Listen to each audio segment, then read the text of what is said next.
Have you ever wanted to get your art or books featured in the media? Today, we have Shequeta Smith, who is a member of our PR Starter Pack community, and I'm so excited to have her tell you her story of getting her featured.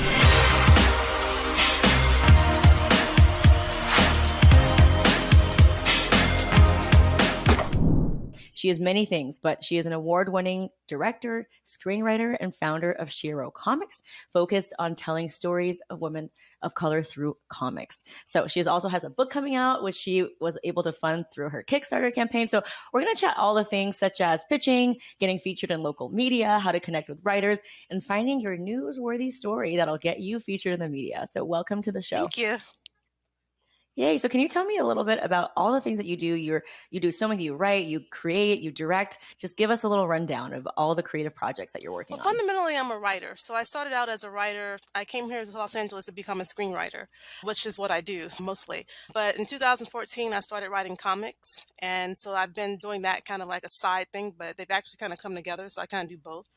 As a writer, you kind of have to direct if you want to get any respect in Hollywood. So I started directing back in 2013, actually no, in 2009, and I've won awards for it. So I'm pretty good with actors, pretty good with putting my words up on the screen. And so I'm just in the entertainment world, I'm just kind of a triple threat in a lot of ways. So. Oh, I love that. And I love that you're a woman of color in this industry and you're rewriting the narrative of representation, which is what we're all about here. Yeah.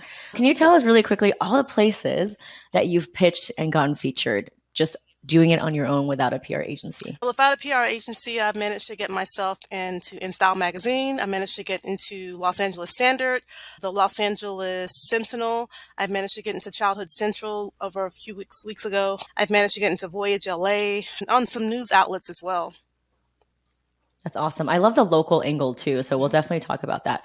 What have you learned? Because you're in entertainment, right? So you're in media. What have you, and you're a writer and you're pitching to other writers. Yes. So what have you learned about kind of like doing PR on your own and being an advocate for yourself? Because I think traditionally, especially in media, we're told that you need to have an agent to get featured. And it's such a, Hollywood players game where you're not going to get featured unless you know somebody, but you've been able to shatter that belief and pitch it yourself. So what are some of the main takeaways from that journey? The main takeaways is you're kind of like doing their job for them or making their job easier. So you're trying to think of angles that will make them want to write about you or make them want to share your press release. So when I write, sometimes I write press releases, so I write them as a story, try to make a story. That's really the main thing because that's what they're looking for is a story. So if your story is interesting enough, then they'll be able to go sell it to their boss. Like, this is a good story. So that's kind of my main thing is to try to make it valuable, try to make it worth their time and try to make it to where I think that their readers will be interested in the story that I'm pitching to them.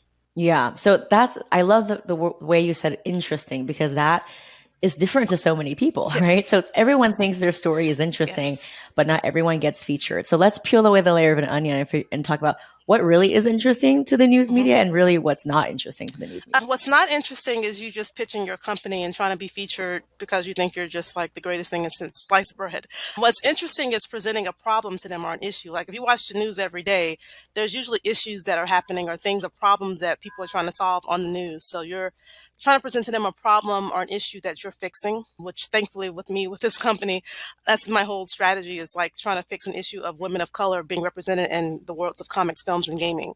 So I'm always presenting to them like, women aren't represented in these avenues. This is what we're trying to fix. And I'm writing them press releases or writing them pitches that are me trying to solve that issue and the ways that I'm trying to solve it. So that's kind of how I go about it. Ooh, I love it so much. I mean, obviously you've been in our community and our PR Starter Pack, and it's all about leading with the issue and not your company. And of course, journalists are not stupid. Like they know that you're pitching something, right?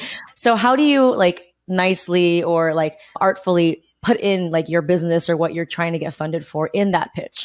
It's like my company in a way is, like I said, we're solving a problem. So we're solving the problem of representation. So my company's already going to be in there in some kind of way. But it's just like if I'm pitching something about my company, Shero Games, then I'm talking about how little women are represented in this space and how a lot of the issues that we have when we're trying to like, if we're trying to play on Twitch or we're trying to play like on my PlayStation and I have like my headset on, a lot of women turn their headset off so men won't know that they're women because they get harassed. So it's just like me writing about that issue in a pitch to the media. They may not know that. So I try to do things that they make little known facts about gaming to kind of help them see that this is an interesting story that may have not been covered before because a lot of people don't know about that. Oh, I love that so much. So definitely underrepresented groups. Think about how you're doing something different. What are some of the other ways someone can ideate and find their unique angle and story that's not really about the benefits of their product? I think looking at what they've written about before, maybe, and taking ideas from that, you kind of look and see the types of stories they've written before, types of things they're interested in. I mean, a lot of people have their Instagram up there, so you can kind of see what they like and maybe angle it around what they've written about before. Maybe if they have a kid or something. Like for me, I have a children's book coming out, a children's manga coming out next month. So if they have like a 5-year-old, 6-year-old, then like they're all mine. Like I know how to pitch that because I have a book that will relate to their daughter or their son or daughter. So just trying to find an angle that you think that they'll be interested in because each person is an individual. I mean, if they find something interesting enough, then they're going to go champion whatever you're giving them if it's something that relates to them or is relatable to them. Yeah, I love how you said every individual person is unique and it's about building relationships. And the founders who are most successful, like in our PR program, they see that it's really about planting seeds of a relationship because one writer will often be freelancing. And if you can get onto their speed dial, there's no limit to the amount of stories, right? Have you found that to be true too? Like once you are validated and like make a contact with the journalist that you can keep going back and pitch them again and again. Oh yeah. Yeah. Like there's a few journalists that I have where I just send a press release or I just send an email and it's done. So yeah, I have that relationship now after a couple of years of working with them and of pitching stories to them. So thankfully I have that. Now I would love to have that at like Good Morning America or somewhere, but we're still working up to that. Awesome. I mean, that everything you imagine is real. So that's definitely in the cards. Yeah. So can we talk about exactly how you like the different steps, right? So out of let's say like from beginning where you don't know anyone to like now being on their speed dial, what was that journey like? What did you do first? What did you do a lot last? of good press releases, a lot of just kind of being in their inbox, just saying, "Hey, hello, this is who I am. This is what my company does, or whatever." I may do that just to kind of follow up, following up with people and just kind of showing them, being able to show them stuff. So I'm able to show them like trailers that I have. I'm able to show them because I'm in entertainment. So I'm able to show them what I have, not just like talk about it. So the things that I've done are pretty impressive. So I think that's what helps me along the way is that I have actual things to show them, like tangible things that they can see and see like what I've done and be impressed by that to want to help me. I love that. So how do you show them all your amazing trailers, but then not make it like about your company, right? Because remember we talked about like leading with the issue. So at what point of the pitch are you like, oh, here's something I want you to see that I made? I usually put it in as hyperlinks. So like it's like a sneaky way of doing it. So I'll have like the whole pitch there, but then there's links in the pitch that they'll click on. So I sneak it in there some kind of way, or I like if my name's like, "Hi, I'm Shequeta Smith," and I'll hyperlink Shequeta Smith with like an article or not an article, but like something about me. So if they click on it, they get further information. So it's a sneaky way of doing it. Ooh, I love that so much. I'm all about the hyperlinks. So just to reiterate, if I'm clear, you're not saying, here's what I made, here's another project, here's like me. You're basically like embedding it to see if they want more information. I mean, you have to introduce yourself though, like when you're writing it. So you have to introduce yourself. So when I do that, that's where I put the hyperlink so they can click on. If they want to get to know more about me, it's right there before I go into the pitch of what the story is about. Now, here's where a lot of founders get tripped up before they join our program is the pitch is mainly about them. So how do you avoid that trap of us talking very in depth about our founder story and all of the encyclopedia of our company, and then it becomes a 30-page email, which is a no-no. I'm trying to think as a journalist, really. I'm trying to think about what they're going to go tell their boss. So it's like, they're not going to go tell their boss like, "Oh, there's this girl owns Shero Comics." They're going to go tell their boss like, "This company, Shero Comics, is actually solving a problem. This company, Shero Comics, is doing one of the first mangas featuring a Black female lead, and this is going to blow up all over Japan and all over America. So we need to talk about this girl right now and talk about this company right now because they're doing something that's never been done before.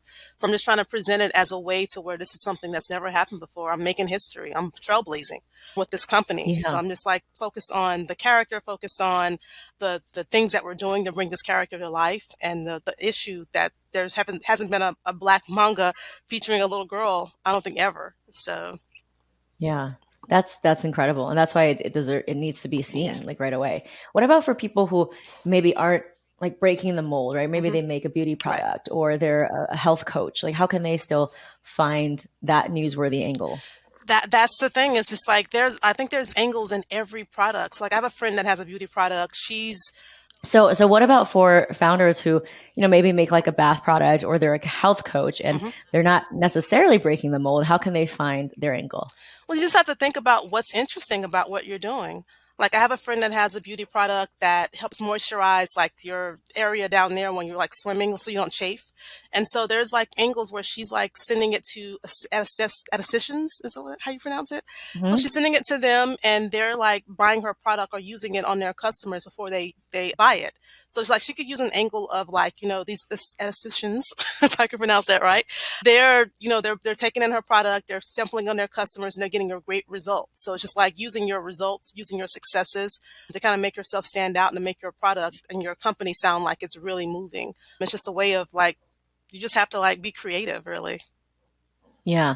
Now we love talking about subject lines and the actual anatomy of the pitch. Like Yes. that's why I have the CPR method.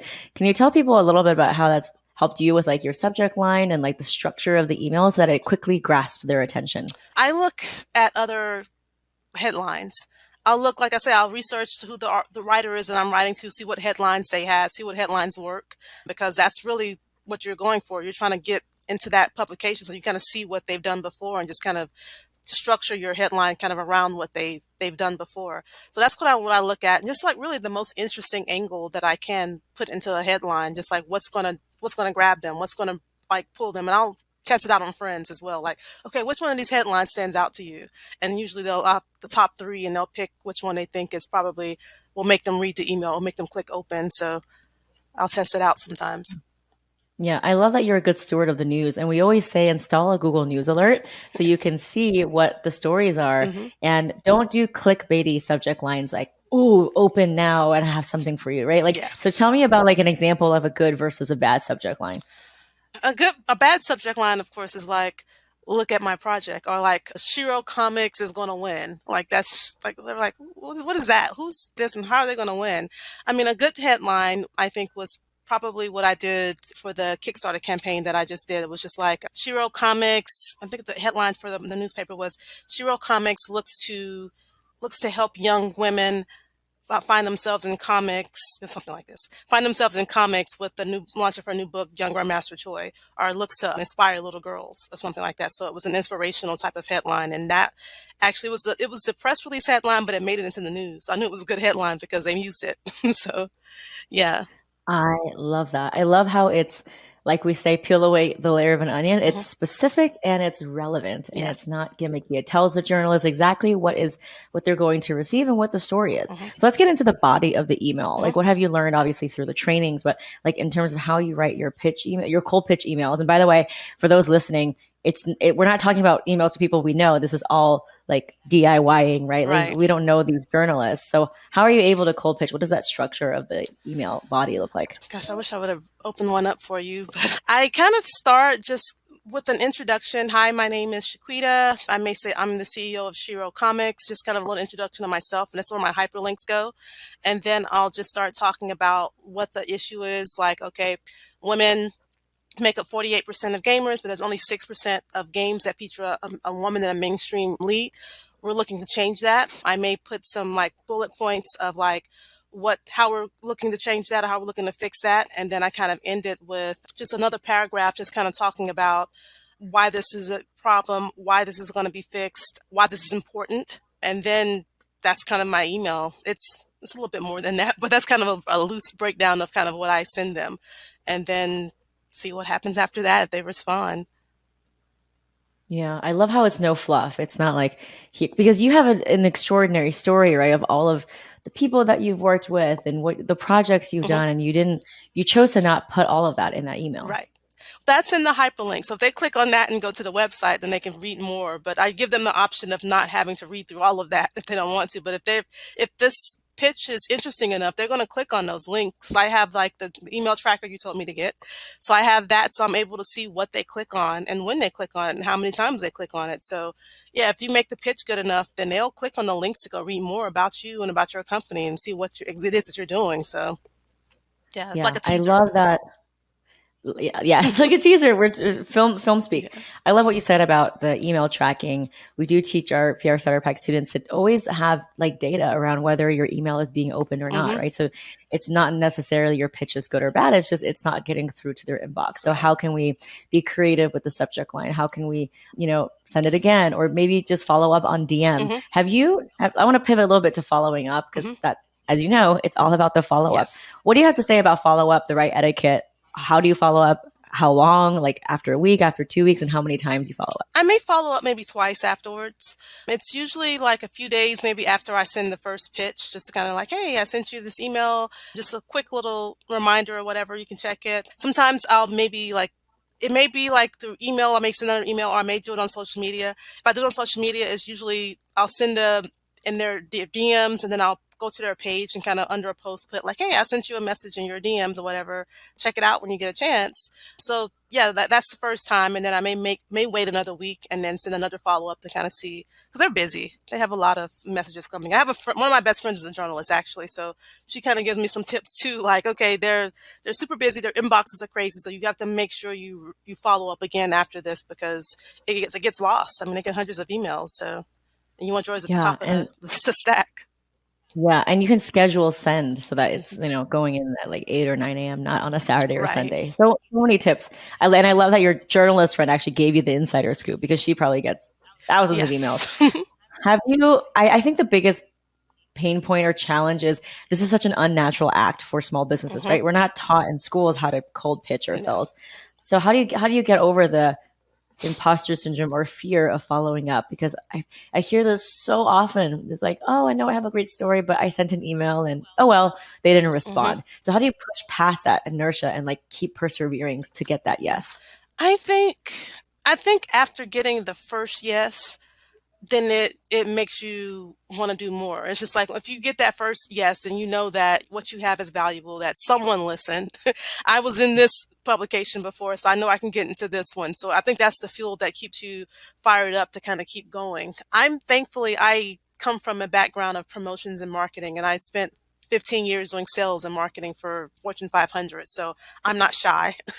And I like for sales, I had to kind of get in people's faces and kind of make sales that way. So that's not foreign to me, but it's still new. It's still a new way to try to pitch journalists to write about your business or write about the issue that you're solving. So it's just, I think after getting that first one or that first big win, it's just like it makes you want to win again. So it's kind of Yeah.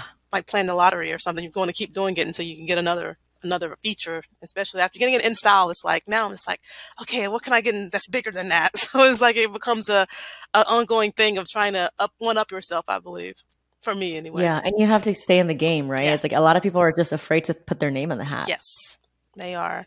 They're shy. Yeah. And that's normal, right? I Yeah. mean, the industry has told us for years you can't do it this on your own. You have to like pay someone, and we are Yeah. deconstructing that right here, right now. Yeah. We're disrupting that completely. Yeah, and especially for women of color and founders who traditionally have been marginalized and don't have the access to these PR agencies. So Yeah. I love what you're doing. I also can see like in our PR members, like when they do get that first yes, Hmm. they're like, first of all, why did I wait so long? Yeah.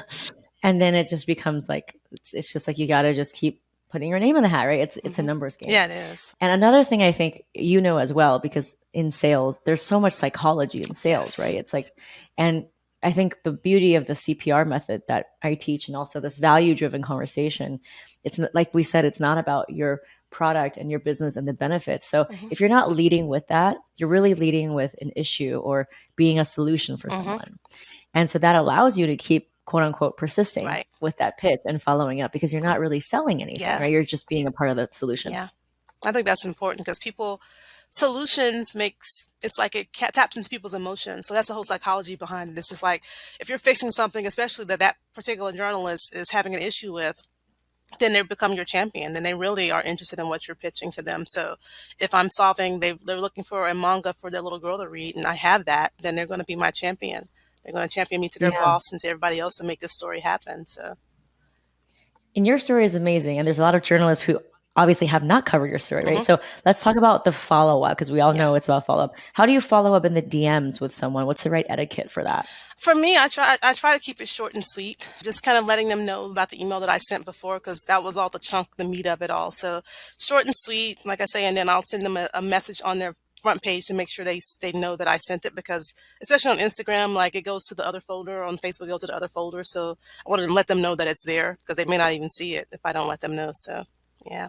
Hell yeah, I love that. So the DM really does two things. Mhm. It like adds you to their network, but also tells them to go check that email. And I think you know this too because we have it in the portal. Mhm. But I always say like, here's a email I sent you, and then you insert the subject line Right. so they can go back and search for it. And then it's just like also they're able to see you on Instagram. So like if I'm sending them a message from my Shero Comics account, then they're able to go kind of click on that really quick and see what I've done. So they get to see that before they even see the email. So if that's interesting to them, then they're definitely going to go check the email out. So that's what Yeah, social media helps with that. especially when you do something that's so visual, Yes. right? I love that. What about like podcasts and local news? I mean, Hmm. there's so many different types and tiers of media. Yes. So do you have different tips on what approach you should take for local news versus an in style, which is national versus a radio or a podcast? In style, I actually met the editor in chief in person at like an event. I stalked her in a way. And I went up to her after the talk and told her who I was. And for some reason, there were these girls that were there and they knew who I was. They knew Shero Comics. And so they were kind of like my little crew. They were like, oh, yeah, we know Shero Comics. And I was just like, this looks great. And so she was just like, okay. And so I gave her my card. She gave me her information. And I talked about, being in the magazine. And I don't think they thought that I was going to be a big person, but when she started interviewing me, it was like she was surprised about all the things that I was doing because I had been going to Korea, I've been going to Indonesia, I've been on a tour. So it made it stand out, and that article was like a really, really good article. For the local publications, you don't have to stalk them as much. They're not as busy as an InStyle or a Good Morning America maybe, so it's like you just, it's like a genuine type of relationship, I think, because these people are local, you're local, you kind of have things in common, maybe places that you've been together, so are been around the same place, or maybe you can go see them at a networking event or something. But I try to email the press release first. And then after that, I'll send a pitch of like, what it is that we're doing, what it is that I'm solving. And then if they don't respond to that, then I'll kind of follow up with them.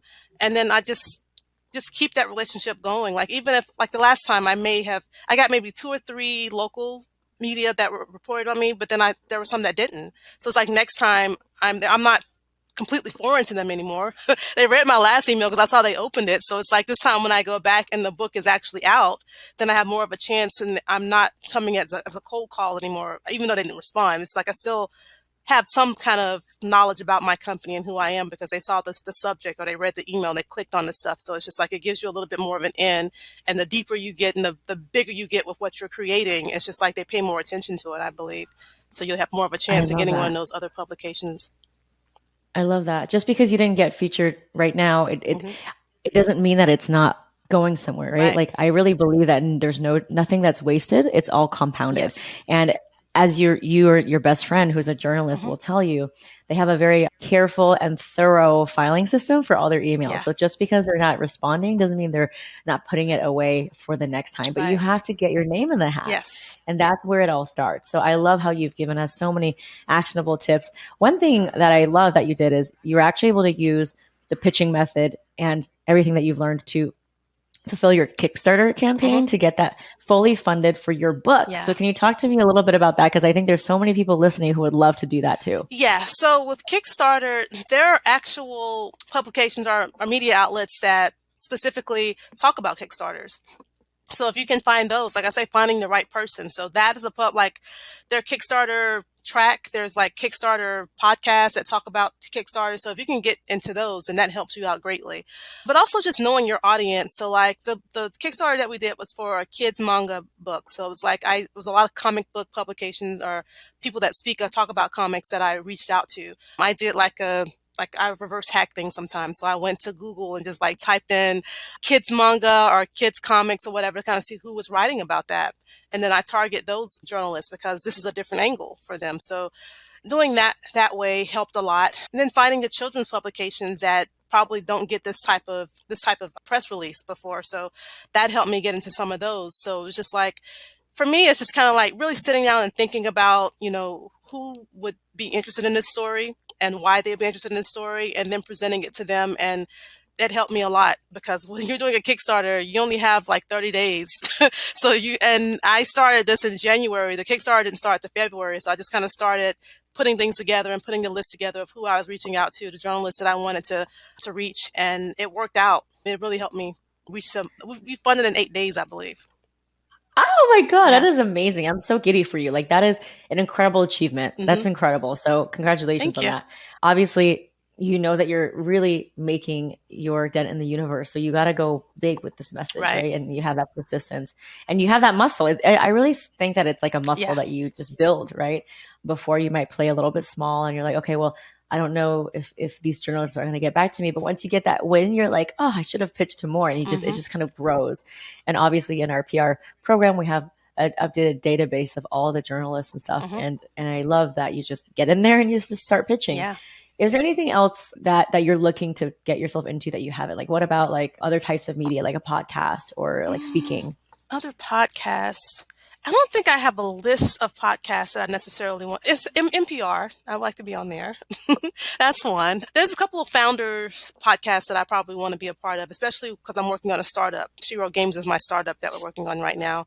But I mean, most of the mainstream media that I want to be on, like I'd like to be on the Breakfast Club, and I have it in there. So eventually I will be able to go on there, but I want to make sure I have the right things in place so it really benefits my company.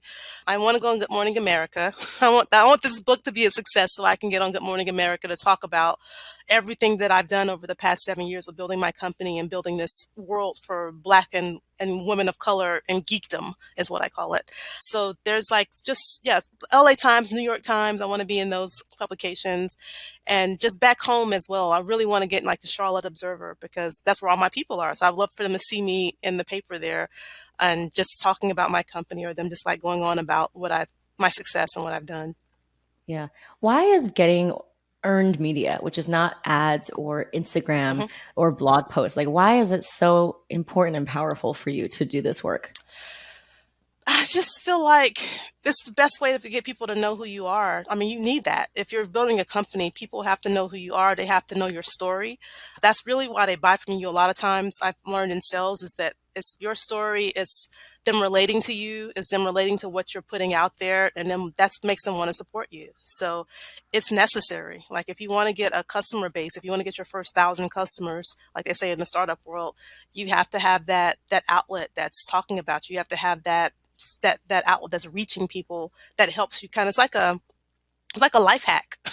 Like you can be out here going, I can go to comic conventions, I can sell my books at different places, but it's just like this media outlet just kind of helps amplify everything that I'm doing to especially the right crowd. You want to get in front of the right people who want to buy from you.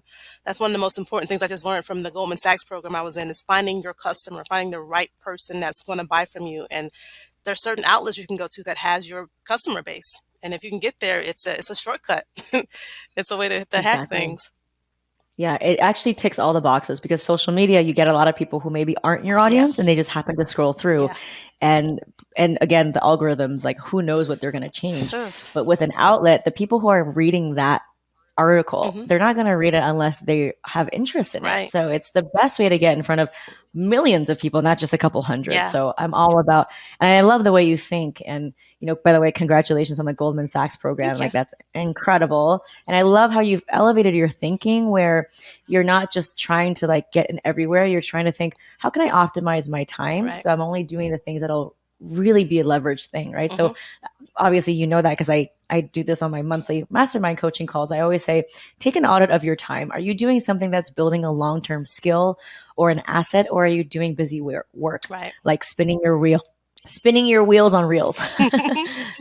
which is not a long-term thing, and it's not searchable, and it can be banned or hacked or whatever. So I love that. What is next for you and all of the amazing things that you've accomplished? Like, what is your goal for the end of the year? Well, I may be moving to Korea for a few months. I'm applying to this program called K-Start, where they bring over foreign companies that want to do business in Korea. Because with my books, they're Korean American, so it's an African American girl that grows up in Korea, Raven Choi is. So I've been building that world for a very long time. And so now we're building a game for her. So I want to go to Korea and build my gaming company and use Korean developers, because a lot of what's happening in my game, it has a Korean culture involved. So this not organization, but this program, the government brings you over and they connect you with interns, they connect you with venture capitalists, they connect you with business people in Korea for 3.5 months. And so I may be doing that. I find out at the end of this month, and then I would have to go in July. So I move in July for 3.5 months. So that's what the end of my year is looking like, but I may be doing that. So yeah. I love how you just go after opportunities. I've seen how you've transformed your business and the impact that you made since joining this program. And you're really an inspiration to all of us. Well, do you have any last parting words for people who are listening and saying, well, what she's accomplished is amazing, but it's not in the cards for me. And, it's just all the ifs, right? So how can you help people and elevate them and say, this is doable, even if they have a tiny little business, they're just getting started? I mean, everybody has value. If you see value enough to start that business with what product you're selling or whatever service you're selling, then there's value in it. If you're able to get customers, if you're able to sell yourself, there's value in it. There's a story in that. So it's just like finding that story, finding your why, using your why to flip that into a press release, letting them know what the why is and what you're solving. That's really what businesses are about, is problem solving or providing someone with something convenient in their life. Like, I sold Coca-Cola for 5 years. And I would go to some account sometimes and people would be like, oh, we're not doing Coca-Cola, we're just doing healthy stuff or whatever. I was like, okay. And then a couple months later, they call me because their customer has spent all their lives drinking Coca-Cola. They have experiences with that drink. They love that drink. So they had to bring it in. You can be healthy all you want to, but if your product is so great, then people are going to want it. So if people want your product, then there's a story there. There's value there. So it's like if you started a business, then there's value in this business because you're keeping it going. So then there's a story there. Yep. And your worth is your birthright, right? What everybody has value, and don't let the noisy social media landscape tell you that somehow other people has it. It's honestly, it's all a facade, right? Yes. So if everything is a facade anyways, why not just go after it? Yeah. Really quickly, you mentioned press releases multiple times. We do have a couple podcast episodes on press releases. You can go to gloriachowpr.com/41 or 42 if you want to listen to that. So last thing is, how can people connect with you and see all the amazing things that you're building with Shero and beyond? If you go to sherocomics.com, a lot of things are there. Social media, I'm at Shero Comics everywhere on social media. Almost everything that you could possibly read about me is on social media. If you Google Shero, my company usually comes up. If you Google my name, then you'll see all the articles that I've gotten over the years. Ooh, I'm so grateful that you're a part of our PR community and that we got connected. You've inspired me and so many of us, and I cannot wait to see what you create. Thank you so much. Thank you for being on the show.